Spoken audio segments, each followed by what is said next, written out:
Breaking news చూస్తున్నాం. తెలంగాణ రాజకీయాల్లో ఒక సంచలన కలకలం రేపుతుంది. డియర్ డాడీ అంటూ కేసీఆర్కు కవిత లేఖ రాయటం బీఆర్ఎస్లో ప్రకంపనలు సృష్టిస్తుంది. ఈ లేఖ మొత్తంగా 6 పేజీలు ఉంది. పాజిటివ్, నెగిటివ్ ఫీడ్బ్యాక్ అంటూ పలు విషయాలు ఇందులో ప్రస్తావించారు.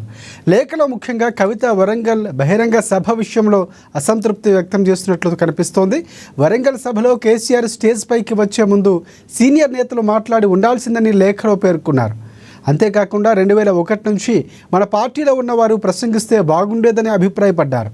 పార్టీ నేతలకు యాక్సెస్ ఇవ్వడం లేదంటూ ఆవేదన వ్యక్తం చేశారు. ఆమె ధూమ్ధామ్ కార్యకర్తల్లో ఆకట్టుకోవడంలో మనం విఫలమయ్యామని, బీజేపీపై ఇంకా బలంగా మాట్లాడితే బాగుండేదని కూడా కవిత అభిప్రాయపడ్డారు. భవిష్యత్తులో బీజేపీతో కేసీఆర్ పొత్తు పెట్టుకుంటారని చాలామంది ప్రచారం చేస్తున్నారని, తాను కూడా బీజేపీ వల్ల చాలా ఇబ్బంది పడ్డారని పేర్కొన్నారు. బీజేపీని ఇంకొంచెం టార్గెట్ చేయాల్సిందేమో డాడీ అంటూ కవిత పేర్కొన్నారు.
ఇక అంతేకాకుండా మొన్న ఎమ్మెల్సీ ఎన్నికల్లో మనం పోటీ చేయకుండా బీజేపీకి మద్దతు ఇచ్చామన్న మెసేజ్ కాంగ్రెస్ పార్టీ బలంగా తీసుకువెళ్ళిందని అన్నారు కవిత. ఈ పొలిటికల్ సినారియోను అడ్రస్ చేయడానికి స్పెసిఫిక్ ప్రోగ్రామ్స్ గైడ్లైన్స్ ఇస్తారని అంతా భావించారని, ఇప్పటికైనా 1 నుంచి 2 ప్లీనరీ పెట్టాలని కూడా సూచించారు. అంతేకాకుండా ఎస్సీ వర్గీకరణపై మాట్లాడలేదని, వక్ఫ్ చట్టం గురించి మాట్లాడలేదని పేర్కొన్నారు.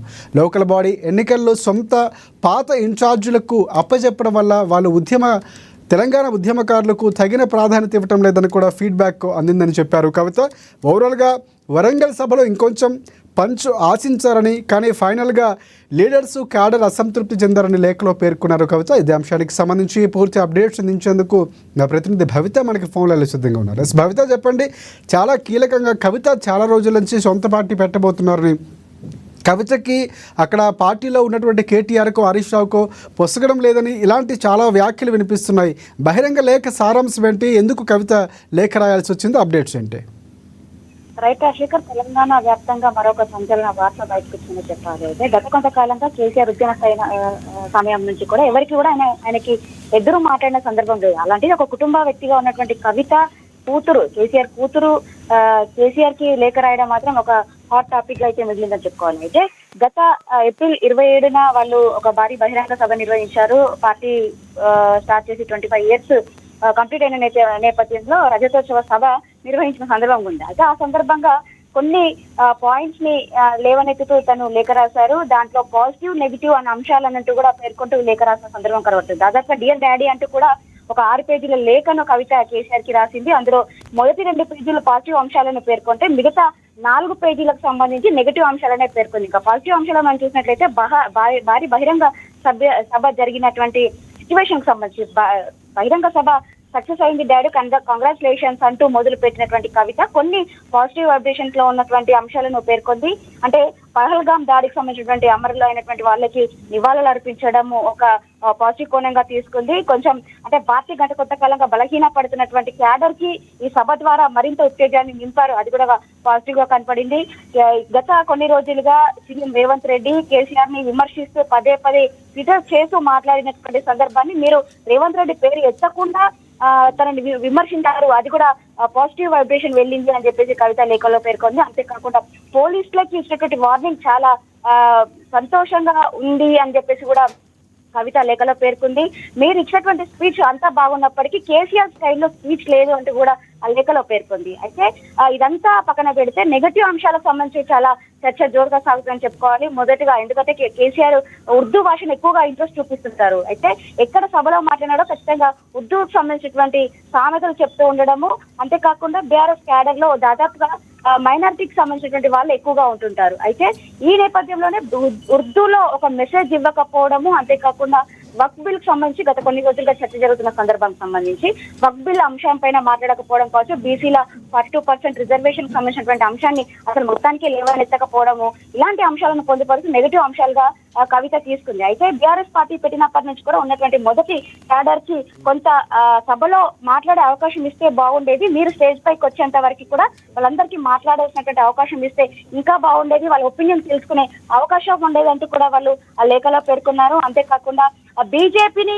ఉద్దేశిస్తూ కేవలం 2 నిమిషాలు మాట్లాడడం కొంత అసహనానికి గురైంది అని చెప్పేసి కూడా కవిత లేఖలో పేర్కొంది. ఎందుకంటే గత కొన్ని రోజులుగా బీఆర్ఎస్ బీజేపీ 2 పార్టీలు ఒకటే అన్నట్టుగా బయట కాంగ్రెస్ పార్టీ జోరుగా చర్చ చేయడము, దాన్ని పూర్తి స్థాయిలో బలంగా ప్రజల్లోకి తీసుకెళ్తున్న అంశాన్ని మీరు తిప్పికొట్టాల్సిన ప్రయత్నం చేయాల్సింది ఉండే, కానీ స్టేజ్ పైన కేవలం బీజేపీకి సంబంధించిన అంశాన్ని 2 నిమిషాల్లోనే ముగించడం కొంత ఇబ్బందికి గురైన అన్నట్టుగా కూడా లేఖలో పేర్కొంది. అంతేకాకుండా బీజేపీ తనని లిక్కర్ స్కామ్ కేసులో జైలుకు పంపించినటువంటి అంశంలో నేను కొంత అసహనానికి గురైన ఆ విషయంలో కూడా కొంచెం ఇబ్బంది పడ్డట్టుగా అనిపించింది.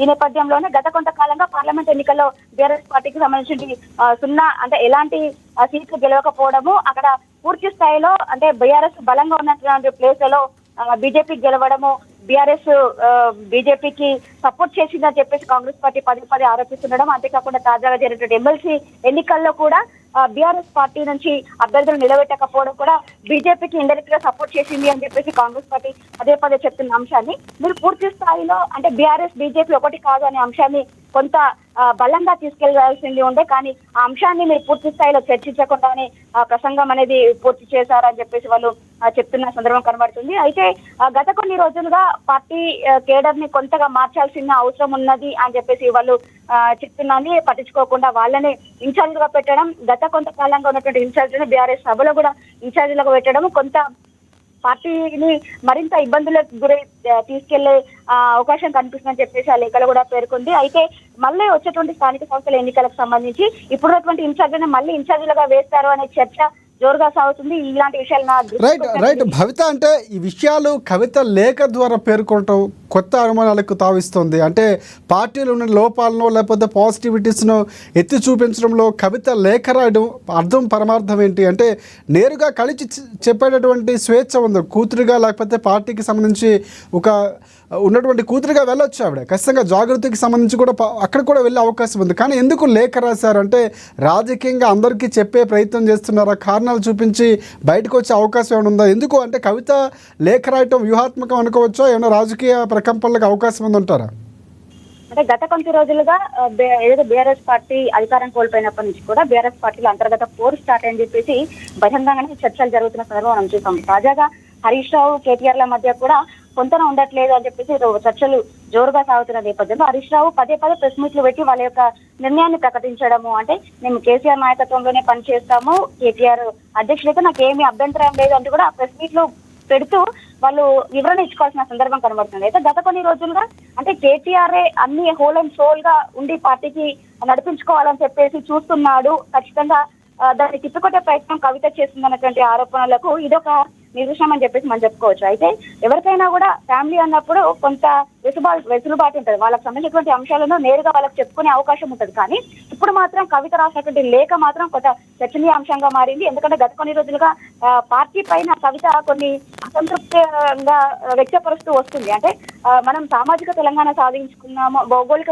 తెలంగాణ సాధించుకున్నాము, కానీ సామాజిక తెలంగాణ సాధించుకోలేకపోయాము అన్నటువంటి అంశాలను కొన్నిటిని కవిత బహిరంగంగా చర్చించడం అనేది పార్టీకి వ్యతిరేకంగా మాట్లాడుతుంది అనేటువంటి ప్రచారం జరుగుతుంది. అయితే ఈ నేపథ్యంలో కూడా ఈ లేఖ కూడా అందుకు కారణం అని చెప్పేసి మనం చెప్పుకోవచ్చు. అయితే నన్ను తొక్కాలని చూస్తే నేను మరింత పైకి ఎదుగుతా అని చెప్పేసి కూడా తాజాగా మీడియా చిట్చాట్ లో కూడా కవిత పేర్కొన్న సందర్భం కనబడుతుంది. అయితే ఈ నేపథ్యంలోనే కవితను ఇక్కడ ఇంకొక అంశం భవిత ప్రధానంగా అంటే బీజేపీతో బీఆర్ఎస్ పార్టీ లాలూచి పడుతుందని పదే పదే కాంగ్రెస్ పార్టీ ఆరోపిస్తుంది. మొన్న పార్లమెంట్ ఎన్నికల్లో పోటీ చేయకుండా పరోక్షంగా సపోర్ట్ ఇవ్వటం అన్ని అంశాలు కూడా ప్రస్తావించింది. అంటే ప్రజల్లో కార్యకర్తల్లో ఏవైతే భావనలు ఉన్నాయో బీఆర్ఎస్ పార్టీకి సంబంధించి అవి ఒక రకంగా పెట్టే ప్రయత్నం చేసింది కవిత, సో లేఖ ద్వారా.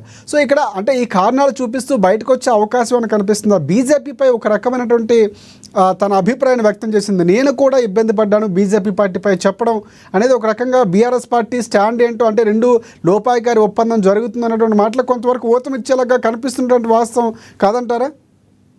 అయితే పార్టీ పెడతాదా లేదా అనేది మనము సెకండరీ అంశంగా తీసుకుంటే, పార్టీ గత కొంతకాలంగా అంటే తెలంగాణ సాధించుకున్నాము, కేసీఆర్ అంటే తెలంగాణ, తెలంగాణ అంటే కేసీఆర్ ఉన్నటువంటి నినాదాన్ని పార్టీ క్యాడర్ తోనే కొంత బలహీన పడింది అనే విషయానికి సంబంధించి పూర్తి స్థాయిలో కేసీఆర్ దృష్టికి తీసుకెళ్లాలనుకున్నది కవిత అనేది మాత్రం లేఖలో స్పష్టంగా అర్థమవుతుంది. ఎందుకంటే పార్టీ క్యాడర్ ని కొంత మార్పులు చేర్పులు చేసే ఇంకా కొంత బలంగా ఉండేటువంటి అవకాశాలు ఉంటాయి. కానీ ఇంకా మాకెవరు లేదు, సాటి లేదు అనుకున్నటువంటి నేతల మధ్య కొంత ఈ పార్టీ బలహీన పడుతుందనే అంశాన్ని ఇండైరెక్ట్ గానే లేఖలో ప్రస్తావిస్తున్నటువంటి అంశం అయితే కనబడుతుంది. ఎందుకంటే గత కొంతకాలంగా బయట జరుగుతున్నటువంటి చర్చ, కేసీఆర్ అందరినీ కలవడు అంటే మాకెవరికి అవైలబుల్ ఉండలేకపోతున్నాడు అన్నటువంటి చర్చ అయితే పూర్తిగా సాగుతుంది. లేఖలో పేర్కొన్న అంశాలు మనం చూసినట్లయితే వచ్చేటువంటి స్థానిక సంస్థల ఎన్నికలకు సంబంధించి సర్పంచులు మాత్రము చాలా సాటిస్ఫాక్షన్ తో ఉన్నారు, వచ్చేటువంటి నిలబడేటువంటి సర్పంచులు. కానీ ఇంకా జెడ్పీటీసీలు, ఎంపీటీసీలు ఇవన్నీ కూడా పూర్తి స్థాయిలో ఇన్ఛార్జీలు చెప్పినటువంటి వాళ్ళకి బీఫామ్లు లభిస్తాయి అనే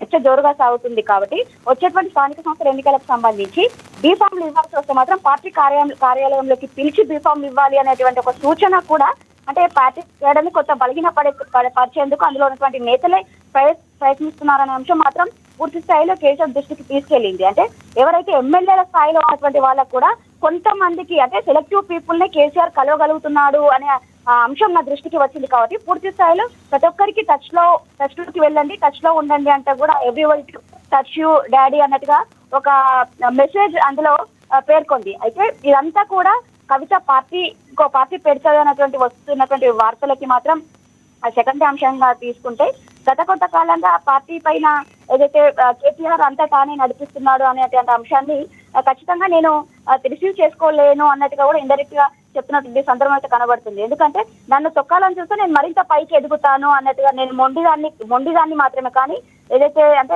కవిత జైలు నుండి బయటకు వచ్చినటువంటి మెసేజ్ ఒకటి ఉంది, నేను మొండిదాన్నే కానీ నన్ను ఇబ్బంది పెడితే నేను మరింత జగమొండిగా తయారవుతా అన్నటువంటి అంశం కూడా ఈ లేఖ ద్వారా కూడా మనము స్పష్టంగా చేసుకోవచ్చు. అయితే ఇవన్నీ పక్కన పెడితే దాదాపుగా లేఖలో డేట్ మనం చూసినట్లయితే 2/5 అంటే May 2న ఆ లేఖ ప్రిపేర్ చేసుకున్నట్టుగా తెలుస్తుంది. కొంత ఇంగ్లీష్, కొంత తెలుగు రెండింటిని మిక్స్ చేస్తూ వాళ్ళ డాడీకి లేఖ రాసింది. అయితే ఇది కవిత లేఖనేనా అనే అంశం మనం చూసినట్లయితే, కవిత కొన్ని సందర్భాలలో రాసినటువంటి రైటింగ్ చూసినట్లయితే ఖచ్చితంగా కవిత లేఖనే అని చెప్పేసి స్పష్టమవుతుంది అని చెప్పేసి ఇప్పటికే పార్టీ వర్గాల్లో చెప్తున్న సందర్భం అయితే కనబడుతుంది. అయితే ఈ లేఖ ఎందుకు May 2న లేఖ రాస్తే ఇది కేసీఆర్ దగ్గరికి వెళ్ళింది, కేసీఆర్ కూడా ఈ లేఖను చూశాడు కానీ చూసి పక్కన పెట్టాడు అనేటువంటి అంశాన్ని బీఆర్ఎస్ నేతలే కొంత మేరకు చెప్తున్నటువంటి సందర్భం అయితే కనబడుతుంది. అయితే ఎందుకు కేసీఆర్ లేఖను పక్కన పెట్టాడు, దీన్ని లైట్ తీసుకున్నాడా అనే అంశం కూడా పార్టీ వర్గాల్లో జోరుగా చర్చ జరుగుతుంది. అయితే ఇన్ని రోజుల తర్వాత ఇప్పుడు పార్టీ అంటే దాదాపుగా 20 రోజులు దాటుతుంది, కరెక్ట్ గా 20 రోజుల సమయం అయింది. అంటే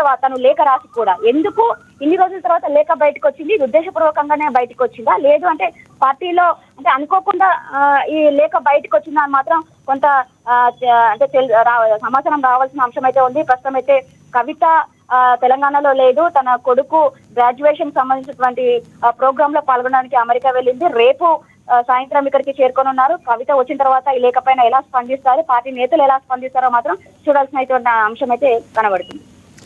రైట్, ఎంతవరకు అంటే మీరు అన్నట్టు లేటుగా లేక బయటపడడం అనేది పార్టీలో ఉన్నటువంటి వారు బయట పెట్టారా, లేకపోతే పార్టీ అధిష్టానం కోరిక మేరకే బయట పెట్టారా, కవిత కోరిక మేరకు బయట పెట్టినటువంటి అంశంగా భావించాల్సిన అవసరం ఉందంటారు? అదే అంటే కవిత లేఖ రాసింది అంటే అది డ్రాఫ్ట్ అంటే రఫ్ గా రాసినటువంటి లేఖని మళ్ళీ సవరిస్తే కేసీఆర్ కి లేఖ రాసిందా, లేదంటే ఇదే లేఖను కేసీఆర్ కి అందజేశారని మాత్రం క్లారిటీ రావాల్సింది ఉంది. అయితే May 2న రాసినటువంటి ఈ లేఖను ఇప్పుడు ఎందుకు బయట పెట్టాల్సి వచ్చింది అంటే, వీళ్ళు ఉద్దేశపూర్వకంగానే బయట పెట్టారా అంటే బీఆర్ఎస్ నేతలు అనుకోకుండా ఎవరికైనా అంటే సన్నిహితులకు ఇస్తే ఇది పూర్తి స్థాయిలో బయట పడిందా అని మాత్రము కొంత మనకు తెలియాల్సినటువంటి అవసరం అయితే ఉంది. ఈ గత కొన్ని రోజులుగా వచ్చినటువంటి అంశాలకు సంబంధించి కవిత గత కొన్ని రోజులుగా పార్టీకి కొంత ఇండైరెక్ట్ గా మాట్లాడుతున్నటువంటి సందర్భం అయితే ఉంది. అయితే పార్టీ సంబంధించినటువంటి కార్యక్రమాలు కాకుండా బహిరంగ ప్రదేశాలలో కూడా కవిత కొంత పార్టీకి వ్యతిరేకంగా మాట్లాడుతుంది. అయితే ఇప్పుడు కవిత వచ్చిన తర్వాత ఈ లేఖకు సంబంధించినటువంటి అంశాన్ని ఎట్లా స్పందిస్తారో, అంటే బహిరంగ ప్రదేశాల్లో స్పందిస్తారా, పార్టీ సైడ్ నుంచి పాజిటివ్ గా స్పందిస్తారా, అంటే బయట జరుగుతున్న అంశాన్ని నేను కేసీఆర్ దృష్టికి తీసుకెళ్లడంలో తప్పే ఉంది, తన దృష్టికి తీసుకెళ్లాల్సినటువంటి అంశం కాబట్టి తీసుకెళ్లాలని చెప్పుకుంటూ వస్తారా అని మాత్రం వేచి చూడాల్సిందే. అంటే కవిత వర్గానికి సంబంధించి కొన్ని అంశాలు కవితని ఇబ్బంది పెట్టేలా ఉన్నాయి, ఆ వర్గం యాక్సెప్ట్ చేయట్లేదు, ముందు నుంచి ఇలాంటి వార్తలు వినిపిస్తున్నాయి. అంటే కవిత లేఖలకు కూడా అంశాలు మనం పరోక్షంగా కొంతవరకు అంచనా వేయొచ్చు, ఆమె అభిప్రాయాన్ని కూడా తెలియజేశారు. సో దీంతో బీఆర్ఎస్ పార్టీ క్యాడర్లో ఒక రకమైనటువంటి విభిన్నమైనటువంటి రియాక్షన్స్ వచ్చే అవకాశం ఉంది అనుకోవచ్చా?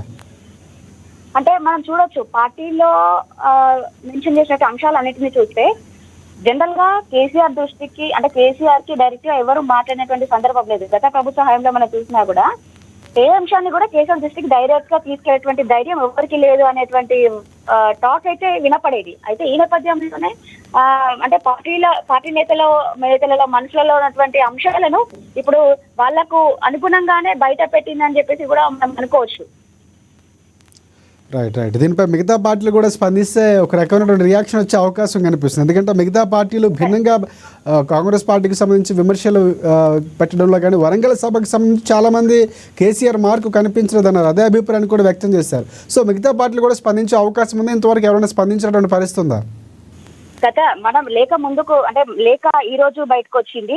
మనం తాజాగా చూసినట్లయితే గత వారం బీజేపీ ఎల్పీ నేత మహేశ్వర్ రెడ్డి మీడియాతో చిట్ చాట్లో కూడా క్లియర్ గా చెప్పాడు, కవిత తండ్రికి లేఖ రాసింది, ఆ లేఖ మరికొద్ది రోజుల్లో బయటికి రాబోతుంది, కొన్ని అంశాలను ప్రస్తావిస్తూ లేఖ రాసింది, అది పూర్తి స్థాయిలో నా దగ్గర లేఖ ఉంది అని చెప్పేసి చిట్ చాట్ లో చెప్పిన సందర్భం ఉంది. కానీ పెద్దగా ఆ రోజు ఎక్కడ కూడా హైలైట్ అయిన సందర్భం లేదు. లేఖలో చాలా విషయాలను ప్రస్తావించింది కవిత. గత మొక్కలాటగా బీఆర్ఎస్ నడుస్తుంది. ఎందుకంటే అధికారంలో ఉన్నప్పుడు అందరూ ఒకే తాటి పైన నడిచేటువంటి వాళ్ళు, అధికారం పోయిన తర్వాత ఎవరికి వాళ్ళు ఏమన్నా తిరిగి అన్నట్టు కూడా చూస్తున్నటువంటి సందర్భం మనం చూస్తున్నాము. ఎందుకంటే బీఆర్ఎస్ సభలో కూడా అన్ని అంశాలు కేటీఆర్ చూసుకోవాల్సి వచ్చింది అన్న అంశాన్ని కవిత ఇండైరెక్ట్ గా చెప్తూ వస్తుంది. పార్టీ పదవులు ఆస్తులు అన్ని ఆయనకేనా అన్నట్టుగా కూడా కవిత ఇండైరెక్ట్ గా వాళ్ళ తండ్రిని క్వశ్చన్ చేసింది. ఇంకా అవన్నీ పక్కన పెడితే గత కొన్ని రోజులుగా బీఆర్ఎస్ లో హరీష్ రావుకి కేటీఆర్ కి పడట్లేదు, హరీష్ రావు బయటకు వస్తే పార్టీ టోటల్ గా స్మాష్ అవుతుంది అన్నటువంటి వార్తలని పదే అంటే వెలిగిపుచ్చుకోవాల్సి వస్తుంది. హరీష్ రావు పదే మీడియా ముందుకు వచ్చి వాళ్ళు వివరణ ఇవ్వాల్సి వస్తుంది. అందులో భాగంగానే తాజాగా బీఆర్ఎస్ భవన్ లో హరీష్ రావు పెట్టినటువంటి ప్రెస్ మీట్ లో కూడా వాళ్ళు పదే చెప్తూ వచ్చారు, నాకు ఎలాంటి ఇబ్బంది లేదు, పార్టీలో కేసీఆర్ అధ్యక్షతన మేము వాళ్ళు ఎలా చెప్తే మళ్ళా ఫాలో అవుతామో తన అధ్యక్షతనే మేము నడుచుకుంటాము అని చెప్పేసి వాళ్ళు చెప్పిన సందర్భం కనబడుతుంది. కేటీఆర్ ని ప్రెసిడెంట్ చేసినా కూడా నాకు ఎలాంటి ఇబ్బంది లేదు అన్నట్టు కూడా వాళ్ళు బహిరంగంగా చెప్పారు. కానీ ఇంటర్నల్ గా మాత్రము ఇటు కేటీఆర్ కి హరీష్ రావుకి కూడా పడట్లేదు, నీకు అధ్యక్షుడు ఇస్తే నాకు ఎల్పీ నేతగా ఇవ్వాలని చెప్పేసి హరీష్ రావు కొట్లాడుతుంది అన్నటువంటి అంశాన్ని ఎల్పీ నేత మహేశ్వర్ రెడ్డి చిట్ చాట్ లో చెప్పిన సందర్భం అయితే ఉంది. ఇది బీజేపీ వర్షన్ అయితే కాంగ్రెస్ వర్షన్ కూడా గత కొన్ని రోజులుగా వాళ్ళు చెప్తూ వస్తున్నారు. కాంగ్రెస్ బీఆర్ఎస్ లో ఎవరికి వాళ్ళే ఏమన్నా తీరే అన్నట్టుగా మూడు రూట్లు పెంచుకుంటున్నారు. అందులో ఎంపీగా చేసినటువంటి సంతోష్ రావు మరొక రూటు అన్నట్టుగా కూడా వాళ్ళు చెప్తున్నటువంటి సందర్భం కనబడుతుంది. ఎందుకంటే రాష్ట్రాన్ని అప్పులప్పాలు చేయడంలో, కమిషన్లు దోచుకోవడంలో దిట్టలుగా మారిరు వీళ్ళందరూ. అందులో సంతోష్ రావు కూడా ఉన్నారు అని చెప్పేసి కూడా పదే కాంగ్రెస్ ఆరోపిస్తుంది. వీళ్ళందరూ కూడా నలుగురు కూడా కేసీఆర్ కి తలనొప్పిగా మారారు. అందుకే ఆయన ఫామ్ హౌస్ నుంచి బయటికి రాలేకపోతున్నారు. బయటికి వస్తే ఎవరు చంపేస్తారో ఏమో తెలియనట్టు కూడా ఇటు బీజేపీతో పాటు కాంగ్రెస్ విపరీతమైనటువంటి విమర్శలు చేస్తున్నారు. ఇంకా ఈ లేఖ వచ్చిన తర్వాత చూడాలి ఎవరు ఎట్లా స్పందిస్తారని మాత్రం చాలా ఇంట్రెస్టింగ్ గా మారిందనే చెప్పుకోవచ్చు. అప్డేట్స్ భవిత.